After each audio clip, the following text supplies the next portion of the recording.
From the Final Fantasy series, Cloud Strife will soon join the battle. Adding this character seemed all but impossible, but we made it happen.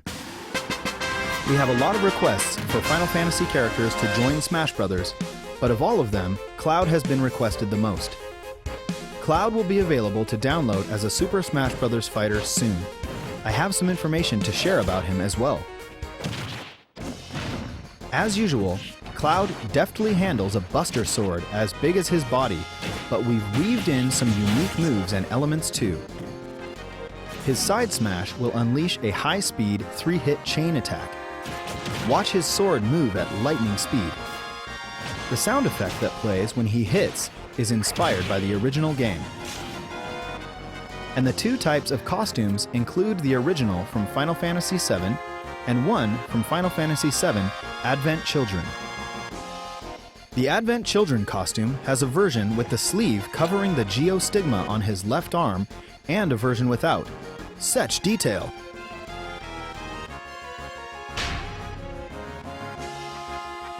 An especially unique feature to this fighter is his limit break. A limit gauge will fill up as you receive damage or attack opponents.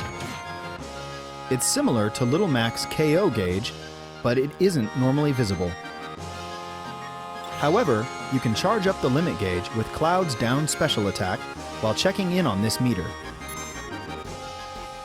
When the gauge is maxed out, his limit break will be activated. This will surround Cloud in a blue aura, slightly increasing his stats. And, for one use only, each of his special attacks will be replaced with limit break versions. Cloud's standard special is Blade Beam. This is a wave bullet that moves along the ground and it has a wide attack range. You can use it in the air as well, but it's more powerful on the ground. The limit break version of this special attack leads to a combo hit and a stronger launch. His side special is Cross Slash. It's Cloud's specialized sword move. By pressing the button 3 times when hitting an opponent, you can complete the Japanese word Kyo. It has high attack power, but if the opponent uses their shield, it will create an opening for them to attack just before you finish the combo. Be careful. In addition to the damage, the limit break version has more launch power. The up special is Climb Hazard. Strike the opponent, ascend, then press the button again to fall and strike at high speed.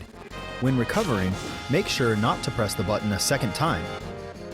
The limit break version climbs much higher. The extra height is especially useful when recovering rather than attacking.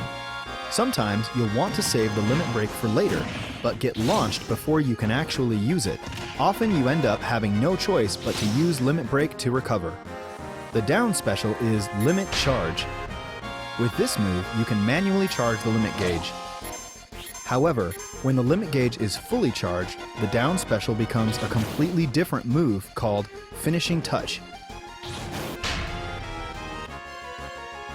This move only causes 1% damage, but its launch power is extremely strong. Fighters who've accumulated a certain amount of damage better watch out. And of course, his final smash is Omni Slash. Perform a special combo attack on the opponent, then crush them completely with this move. Cloud had to have this move, am I right?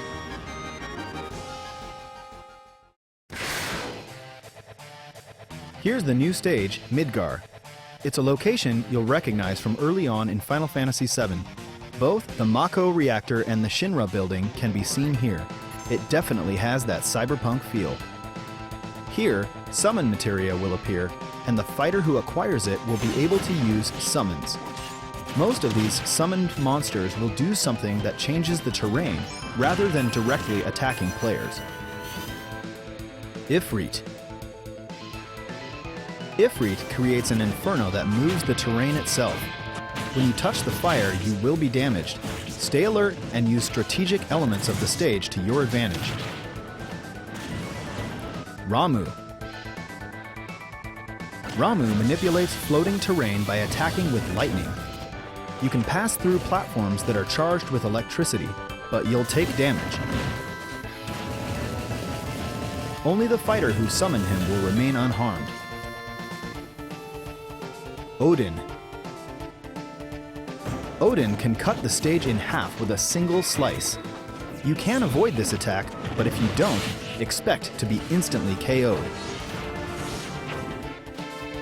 The split in the stage is a good place to perform a meteor smash. Make sure you don't get caught in the middle when the stage comes back together. Leviathan. Leviathan floods the stage with water, which flows from right to left. The difference between Midgar and other stages with rapid currents is that if you're swept away by water, the fighter who summoned Leviathan will get points. Bahamut Zero. From high above, Bahamut Zero fires a devastating attack. It's an area of effect attack, and the flare will continue for a while, so the fighter who summoned him should try to force opponents into the blast. Whoever collected the summon materia will get a point for any fighters launched to their doom by summons. Try to get as much summon materia as you can. We created Cloud and the Midgar stage for the Nintendo 3DS version as well. Of course, you can summon in that version too. Cloud's new challenger artwork was created by Tetsuya Nomura himself. I really appreciate that Mr. Nomura, who did the original design, also created the illustrations this time. It's really rare to see Nintendo characters in this style, and it's groundbreaking that a fight between Link and Cloud has been officially drawn. Cloud will become available for purchase within hours of this presentation. Once distribution has begun, you may experience some wait times due to high server demand. Please bear with us. The price for Cloud and the Midgar stage is shown here. I hope you'll enjoy playing as Cloud, who miraculously joined the fight from Final Fantasy. At the same time as Cloud, we will release a Chocobo hat for Mii Fighters. You can use it to dress up your Mii Fighter.